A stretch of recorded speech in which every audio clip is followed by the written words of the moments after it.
le Real Madrid est qualifié en quart de finale. Petite victoire à domicile 1-0 contre Liverpool. Sachez que je suis très content les amis de la prestation de l'effectif. On a eu un Real Madrid qui n'était pas à réaction comme d'habitude, mais bien dans l'action. On avait gagné quand même 5-2 à l'aller. Le Real Madrid d'habitude, on dit souvent qu'ils gèrent mal leurs matchs, qu'ils gèrent mal leurs avances, etc. Qu'on les habitue plus au remontada qu'à gérer les matchs. Finalement, le match a été tranquille. Liverpool était certes rentré dans une bonne intention, mais on les a directement éteints.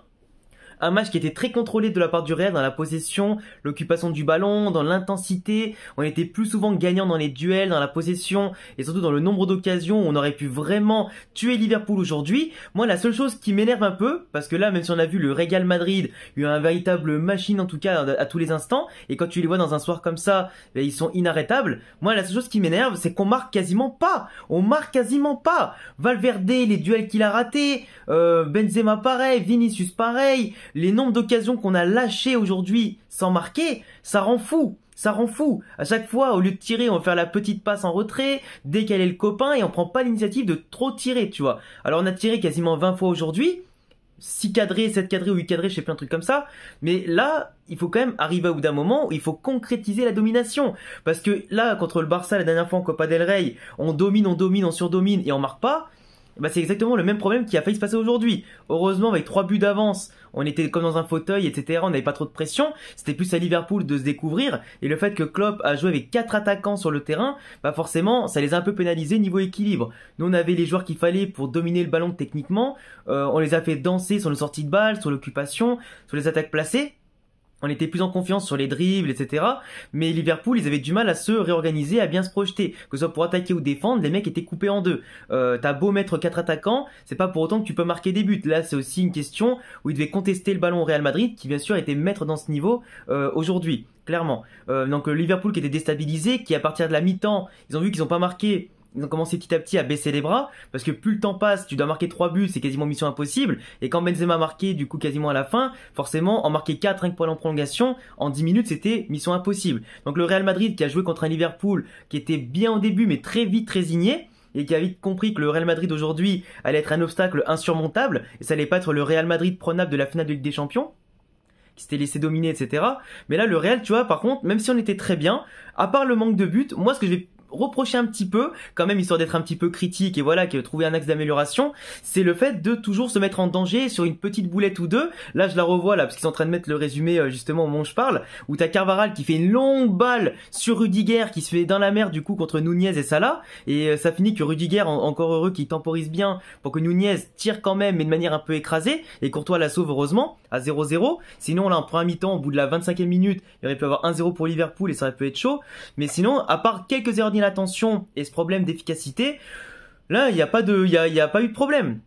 Pas eu de problème. Après Benzema, il marque son but sur la pire occasion du match qu'on a eu, clairement la plus dégueulasse. Malgré la belle passe de Camavinga, t'as Vinicius qui glisse, qui la remet tant bien que mal. Le mec, il est ultra maladroit à des moments, tu comprends pas. Mais même s'il nous fait rire et qu'il est quand même ultra bon en général, là, il a su être efficace et simple sur ce moment-là. Même en glissant, il prend l'intelligence et l'information de la donner à Benzema. Mais Benzema d'ailleurs se fait mal sur le coup. On espère qu'il pourra jouer contre le Barça ce week-end. Même si pour moi, je préfère qu'il rate le match contre le Barça ce week-end en Liga que contre le Barça en Copa del Rey. C'est quand même mieux.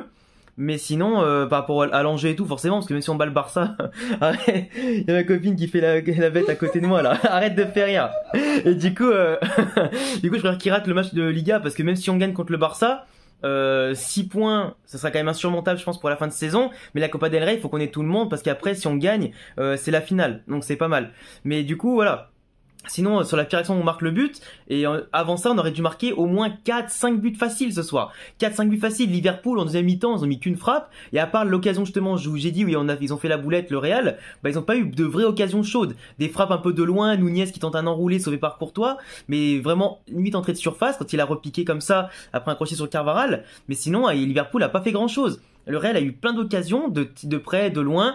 Aujourd'hui d'ailleurs, Camavinga a tenté de loin, il met la barre. Modric, ça passe juste au-dessus. Valverde, ça passe juste au-dessus. Kroos, il a tiré de loin, mais pas assez en tout cas intéressant pour en tout cas inquiéter Alisson. Mais sinon, aujourd'hui, Ouais, Benzema, il a pas été non plus au top du top, hein. Dans les intentions, on a vu clairement qu'il manquait un peu de confiance. À un moment donné, Vinicius le met sur orbite, il se met un contrôle un peu trop loin, du coup, il s'est empêché de tirer. Il a été un peu mou à certains moments, il a beaucoup décroché pour toucher des ballons et mettre en confiance tout le monde. Donc à la limite, c'était bien dans le jeu, mais pas assez bien à la finition pour Benzema. Et c'était pas non plus un grand match de sa part.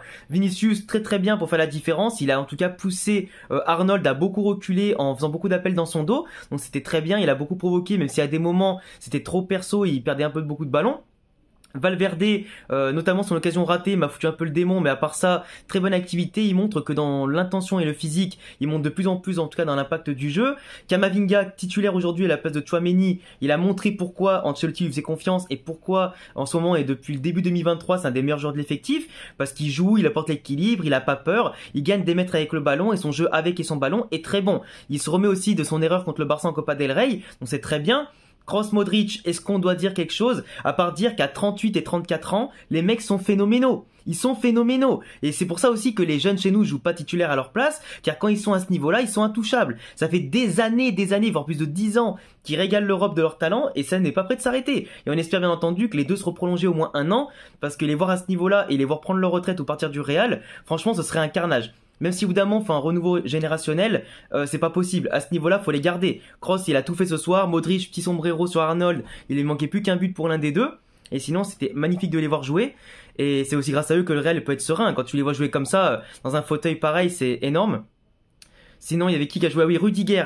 Rudiger, je vous le dis, même si pour moi je trouve que Nacho est meilleur, Rudiger en ce moment confirme bien qu'il est énorme. Il est dans une montée phénoménale depuis qu'il a pris la place de titulaire en l'absence d'Alaba dans l'axe avec Militao. Il est partout. Il est phénoménal. Il monte en puissance. Il est même à son aise des fois pour prendre le ballon et percuter un peu, gagner des mètres, tout ça, se faire un peu plaisir sur les montées de balles. Mais sinon, il est impérial dans les duels, dans les interventions. Il peut être un peu lent à des moments, mais même en cas de 1 contre 2, comme il l'a fait avec Nunez et Salah, il a su gérer son moment. Pour moi, Rudiger, il monte bien en puissance. Militao, pareil, très très bien, rien à dire. Carvajal, c'est peut-être le point faible en ce moment. Il a fait un match plutôt correct, même s'il fait des galettes, des boulettes des fois, des moments qui sont un peu chiantes et indignes de son niveau. Mais on connaît le potentiel, on connaît la hargne du bonhomme sur le terrain, donc il arrive quand même à se rattraper, même si c'est pas encore ça dans les deux phases du jeu, offensivement, défensivement. Courtois, impérial sur la ligne, et Nacho, qui pourrait aussi être un homme du match, hein, tellement le mec a été au-dessus aussi encore aujourd'hui, hein, dans la lignée de ses derniers matchs, où il a encore une fois pocket Salah. Aller-retour, il a mis dans sa poche et c'était terminé. Et ça prouve quand même que Nacho est un défenseur trop sous-coté de très grand niveau. Et pour moi, lui, Kroos, Modric sont les hommes du match. Benzema était élu homme du match parce qu'il a marqué, mais clairement, pour moi, c'était Kroos, Modric ou Nacho homme du match. Clairement.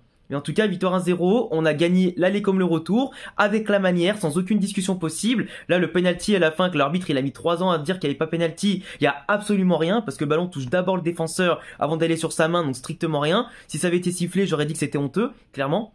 Surtout en plus à ce moment-là du match, ça y est, t'avais plus qu'à siffler la fin. Mais pour moi, le Real a fait un grand match. Maintenant, si on veut battre Barcelone en Liga ce week-end et après en Copa del Rey, vu que c'est quand même les échéances les plus importantes à venir avant les quarts de finale qui seront décidés, je crois, ce vendredi ou lundi prochain. Je sais plus, on verra. En tout cas, je vous ferai le débrief du tirage sur la chaîne, comme d'habitude. Mais voilà, il faut marquer des buts. Il faut concrétiser notre domination par des buts et pas toujours être dans la réaction. Là, on a marqué. Très bien, mais sur l'action la plus dégueulasse du match du Real. Les coups de pied arrêtés, on sait encore pas assez bien les gérer. C'est dommage, mais sinon, le reste au top. Sinon, le dernier point noir pour finir la vidéo, c'est Ancelotti. Ancelotti, 80e minute, il te fait les changements. Quand tu sais que tu mènes de 3 buts d'avance, que t'as aucune occasion contre toi quasiment, que t'es dans un fauteuil, etc., mais fais des changements. Même si les joueurs ont pas eu beaucoup de dépenses d'énergie comparé à un match où tu dois réagir, où c'est ultra serré, etc., et que du coup on est plutôt bien avant dimanche contre le Barça, faut quand même faire des changements. Fais tourner, t'as Ceballos, t'as Tchouaméni, t'as Alvaro, t'en as plein. T'attends que tes mecs soient blessés comme Benzema pour les sortir, et ça c'est pas normal. Et Ancelotti, je commence à plus me le voir à cause de ça, parce que les changements sont trop tard. Et dans le côté conservateur des choses, c'est pas bien. Enfin bref, en tout cas, les gars, merci d'avoir suivi ce débrief jusqu'au bout. Et en tout cas, j'attendrai tous vos retours dans les commentaires pour savoir qui pour vous est votre homme du match, tout ça. Abonnez-vous, cochez la cloche, le petit pouce bleu, les raisons en description. Pour ma part, je dirais qu'en quart de finale, Je pense qu'on va se taper Naples, je sais pas pourquoi, mais Naples en tout cas trop fort et ça serait un beau match. Mais sinon, je préférais choper pourquoi pas une équipe telle Milan ou l'Inter qui sont peut-être plus à notre portée,